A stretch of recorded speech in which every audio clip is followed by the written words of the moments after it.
Hello, welcome to Module 8. I'm getting ready to share the screen here.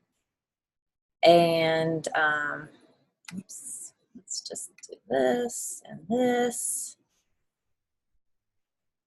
All right, okay, yes, welcome to Module 8. I can't believe we're in the last month here of the program.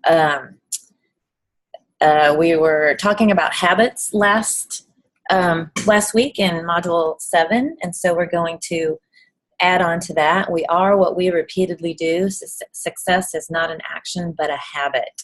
And so I'm hoping that the habits you're creating in this program will help bring you the success that you want. Today we're going to cover then the 5-second rule, which goes along with the habits. In nutrition, we're going to talk about your waist size and what science is telling us about that. And then we're going to go right into the body types and snacking smart and some ingredient swaps for you. I have a bunch of new videos out there for working out and for stress reduction. I'm going to introduce forest bathing to you. All right.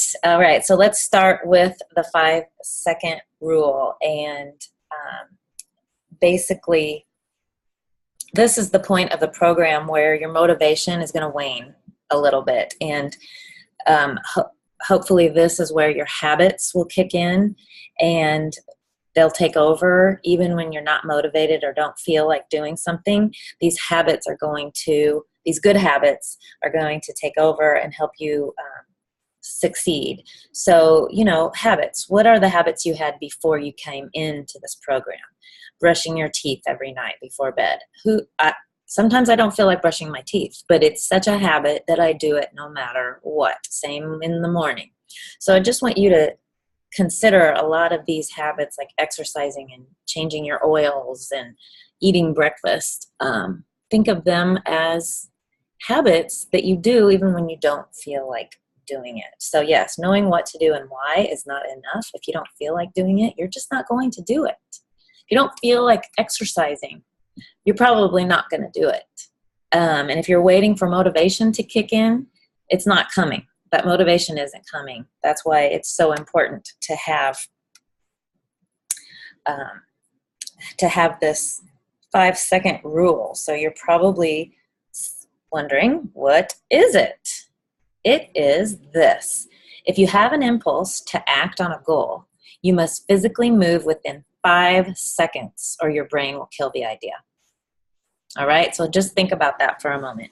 If your goal is losing weight and you know you have to exercise in order to lose weight, but you don't feel like doing it, this 5-second rule has to kick in. Otherwise, you're not going to do it. So within 5 seconds, if you know this is your window for exercising, then you've got to go put on those tennis shoes right now and go for a walk. All right? What else could you do? If you know you want to, eat healthier and get vegetables in your diet, but you don't feel like eating vegetables, you feel like eating cookies, well, in the next 5 seconds, go cut up those vegetables and have them prepared for when you're hungry. Go do it now within 5 seconds. I loved this quote. If you don't start doing the things you don't feel like doing, you will wake up 1 year from today and be in exactly the same place. I think that is so telling. It's kind of an ouch statement, but I'm going to say it again. If you don't start doing the things you don't feel like doing, you'll wake up 1 year from today and be in exactly the same space, exactly the same place. So it's more than just do it. It's actually taking it. It's moving your body to take action. If one of your goals on that wellness wheel was being just getting better in your professional life, well, this 5-second rule, when you're at work, raise your hand and volunteer your opinion. Raise your hand and volunteer for that job that no one else wants to do. Take action and see what happens. It doesn't matter how insignificant that action is. Like I said, it could be as simple as putting on your tennis shoes. At least you've moved and doing something. thing. It could be as insignificant as making a grocery list that includes fruits and vegetables on it. So it just shows the world that you're serious about your goals, you're willing to take that action, and you're ready to see results. All right, so there you have it. Let's move into nutrition, and it's all about your waist. That's how the waist was won. Ha ha ha ha ha. I know, that was my terrible joke. But anyway, just doctors always thought that fat was just fat, and that there was no difference between, say, your cheek fat and your belly fat, but they were wrong. Waist size is a very strong indicator of your overall health. Waist size is one of the most controllable factors of heart attacks. I want you to really look at that statement. It is, men whose waists measure over 40 inches are 12 times more likely to develop diabetes. And for women, with each 2-inch increase in your waist circumference, you have a 13% increase in mortality. So it is a pretty big factor in knowing your health. So abdominal fat is metabolically hyperactive fat. And what does that mean? It means that the fat in your belly releases health-harming chemicals into the bloodstream, and this causes premature aging, and it increases your risk of all these health problems, and it's called toxic waste. Waste with a W-A-I-S-T, that's what Dr. Sears calls it, and I just said that. I didn't kind of forgot about that. So here is the slide I was looking for. So what does toxic waste, what is it? It raises the highs, like your high blood pressure, high blood sugar, high blood fats. It increases the risk of diabetes and heart attack and stroke. It increases all the itis diseases like colitis, dermatitis, bronchitis, arthritis. It increases your risk of Alzheimer's. It leads to depression and mood disorders and poor sexual performance. So this is all around your belly fat. And so when your goal is to lose weight, it's more important for you to think of the size of your waist than it is the weight on the scale. All right. So it really is important to know how your pants are fitting you, how that belt is fitting you, if you can tighten it up one notch. So you're probably saying, okay, whatever, tell me what the measurements should be. So for men, it should be no greater than your hip circumference, your waist, and no more than 40 inches. And for women, the same thing, and no more than 35 inches. And how you want to weigh that or measure that is measure your waist 1 inch above the belly button, and then your hips are measured 7 inches below that. All right, so that's how you can measure yourself, and just know that you want to be the right waist size for your personal body type. So you cannot compare yourself to others. And let me tell you what those body types are. The metabolic body types. There are bananas who are genetically lean. So they're going to automatically have a smaller waist size. Okay, so their waist size for sure will be, under 35, and probably easy for them to keep it there. Yams are just bigger from top to bottom, all over. They're just generally round. Pears are thicker below the waist, so a lot of the times pears will have smaller waists. They just have bigger hips. And apples are round in the middle. They're going to be right at that 35-inch mark, most likely, and it's going to be hard to keep the waist down. I'm an apple for sure. And I am probably right at that 35-inch mark, but I'm not comparing myself. I know that's where I have to keep it, though, and not go above that. So the good news here is that if you reduce your waist size by 20%, if you reduce your waist size a little, your chances of having health issues go down a little, or go down a little. If you reduce your waist a lot, your risk of illness goes down a lot. So if you reduce your waist by 20%, your chance of having a heart attack goes down by 20%. And personally, I think this is an amazing stat and very controllable.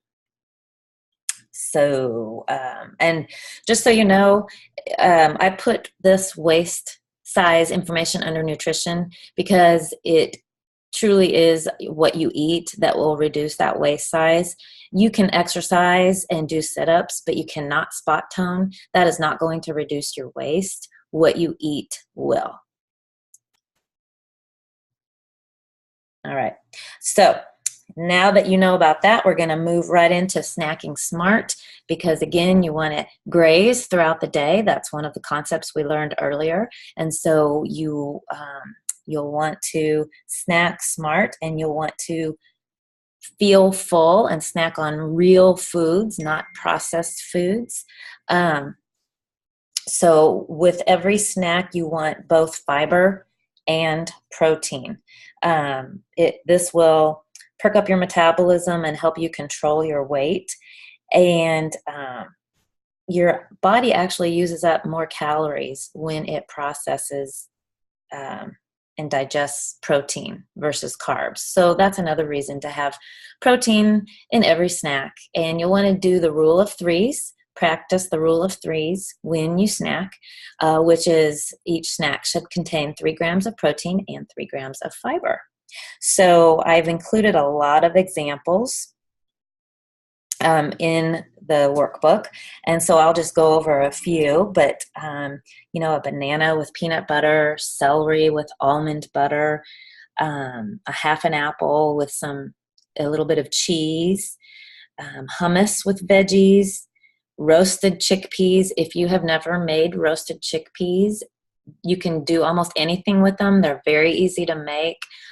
Just Google it and add whatever kind of spices you want. I like to put chili red pepper flakes on mine to make them a little more spicy, but they're very easy to make. It's just a can of garbanzo beans is what I use, chickpeas, drained and dried out.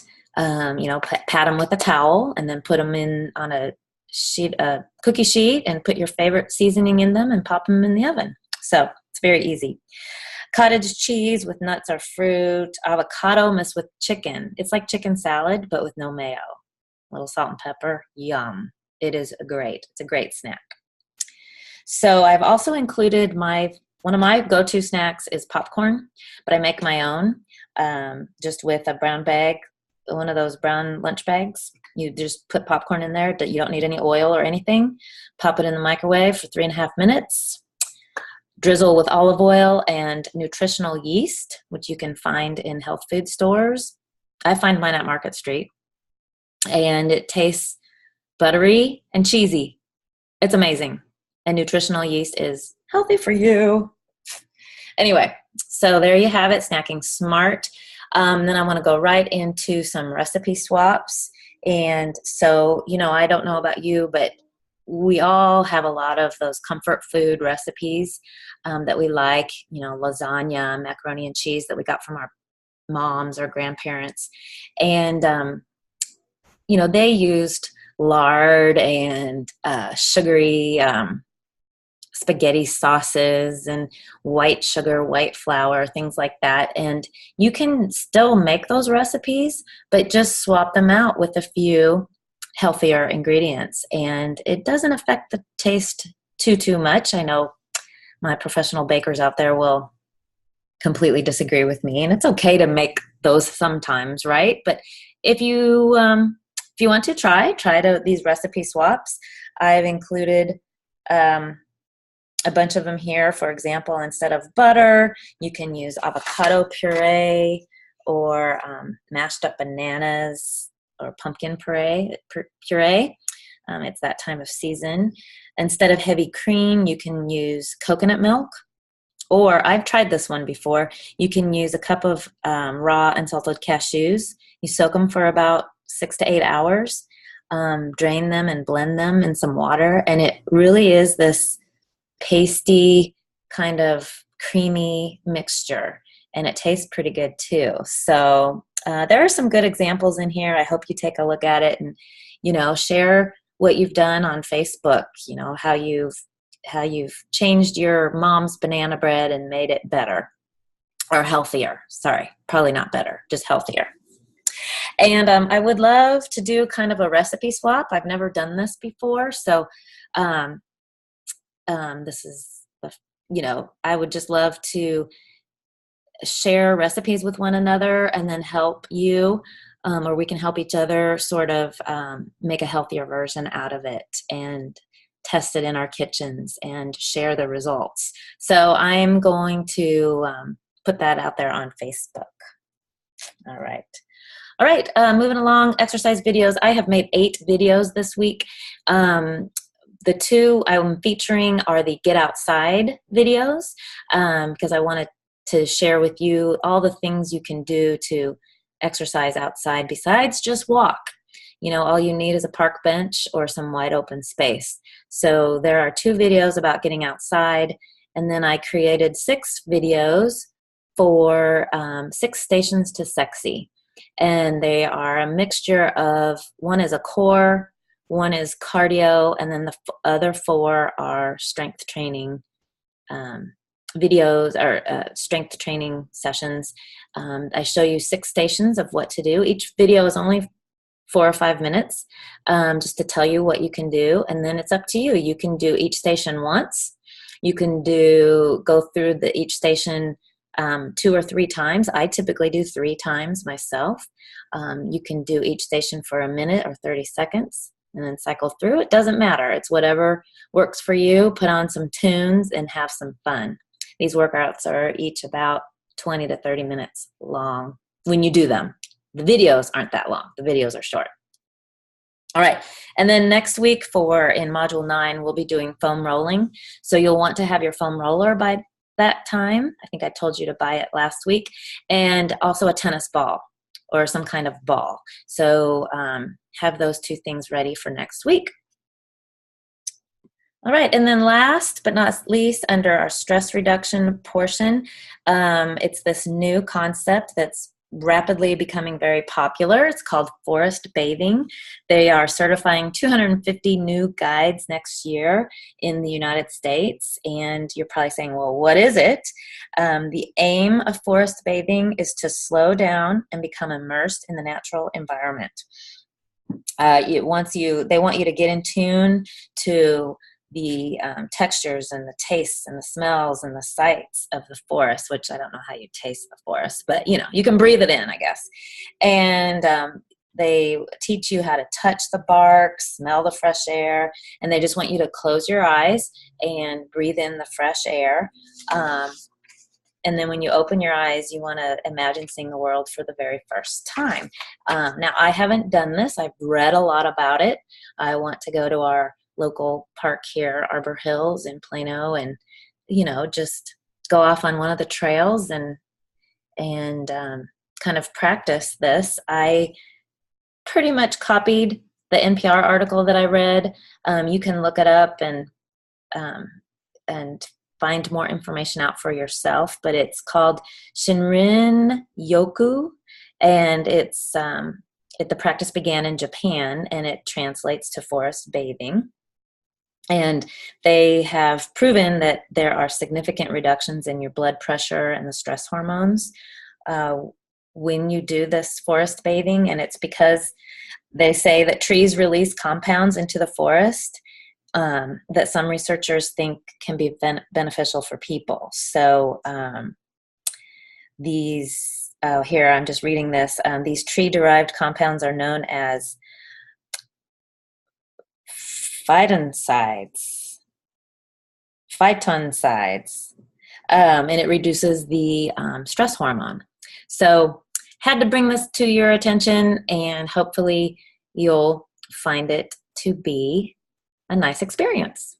All right, that's it for Module 8. Remember, your motivation wanes here, so you just need to get up and get busy and do some of your habits now. I encourage you to. And let me know if you need any help. I'm always here for you. Thank you.